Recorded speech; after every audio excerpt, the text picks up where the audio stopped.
All right, so ready to like dig into something kind of unexpected. Color me intrigued. We're going deep on, well, the seed's dream.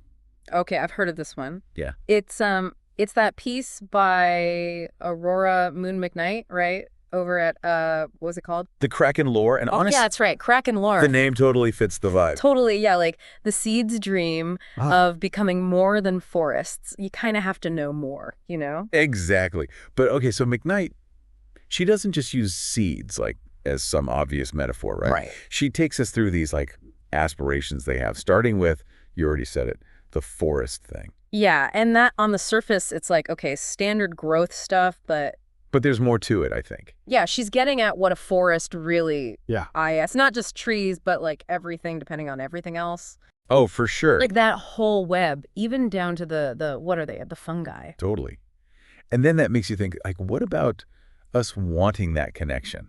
Mm. Not just being safe in the group, but like, what do WE add to it, you know? Makes it stronger because we're there. Right. Exactly. Which, and she gets into this, the poem talks about resilience a lot, like those seeds dreaming of being mountains. Oh, yeah, that's way bolder, right? Like, good luck, little seed. Definitely more ambitious. And there's that line, even the smallest root can split stone, which everyone's heard that. But I was thinking, Yeah.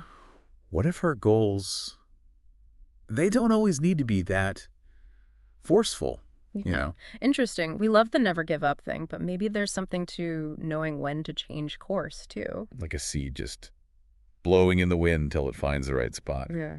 Exactly. And that actually leads to what I think is the most interesting dream of them all, Which is, the travel-y seeds. oh, right. Not about the destination, it's the going there, always changing. And spreading out, like taking what they know to new places. Right? Exactly, like seeds scattering, starting fresh, somewhere else entirely. And through all that, they're still tough. Like, she's got those images of floating islands, Yeah. rafts. Yeah. It's not just getting by, it's flourishing even when things are uncertain, always changing. And that makes you wonder, how can we like bring that into our own lives? Being excited to learn new things, not afraid of them. And there's a nurturing aspect to this journey as well. Uh-huh. McKnight subtly introduces the image of mother in this section, right? Yeah, that's interesting. It's like these traveler seeds aren't just drifting aimlessly.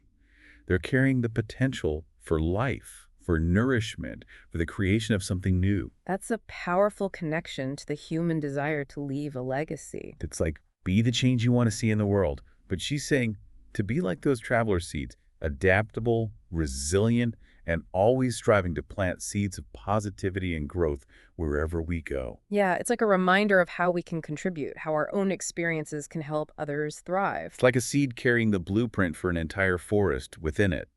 It's all there, but it needs the right conditions to become something bigger. Exactly. It reminds me of that concept we often hear, be the change you want to see in the world.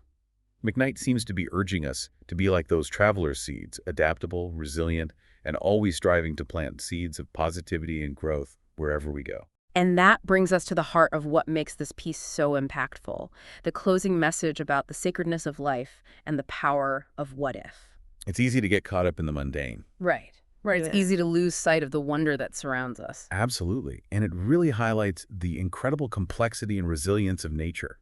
The simple fact that a tiny seed, imbued with the right conditions, can transform into something magnificent. McKnight wants us to carry that same sense of awe and possibility into our own lives. And it's almost like she's challenging us to ask ourselves, what if we approached every day with a renewed sense of curiosity and wonder? What if we dared to dream bigger, to push beyond our perceived limitations and to embrace the transformative power of change? It's a call to action, isn't it? Yeah, it is. To not just observe the beauty and resilience of nature, but to embody it, to approach our own lives with intention, with a commitment to growth, and with a willingness to embrace the unknown. And it all circles back to that initial image of the forest. You mean the web of interconnectedness, the mutual support? Yeah, exactly. Just as a forest thrives through interconnectedness and mutual support, we too can create a more vibrant and resilient world by fostering connection, nurturing growth, and inspiring others to embrace their own potential. It's incredible to think that such a seemingly simple concept, the dream of a seed, can spark such a profound reflection on our own potential and our place in the world. That's the mark of truly evocative writing. McKnight doesn't just tell us what to think. She invites us to explore these ideas alongside her, to find our own personal connections and interpretations. It's amazing, right? We started with this idea of, like, a seed's dream. Which, let's be honest, sounds kind of out there at first. It does, but then, boom, we're thinking about our own big goals, how tough we are, like our whole place in things. It's wild what good writing can do, make those connections. For sure, for sure. And speaking of connections, that's where you come in, dear listener. Were you going to make me cry? Haha, no cares, but, like, think about it for a sec. Okay. If you were that seed in the poem, Huh. what dreams would you have?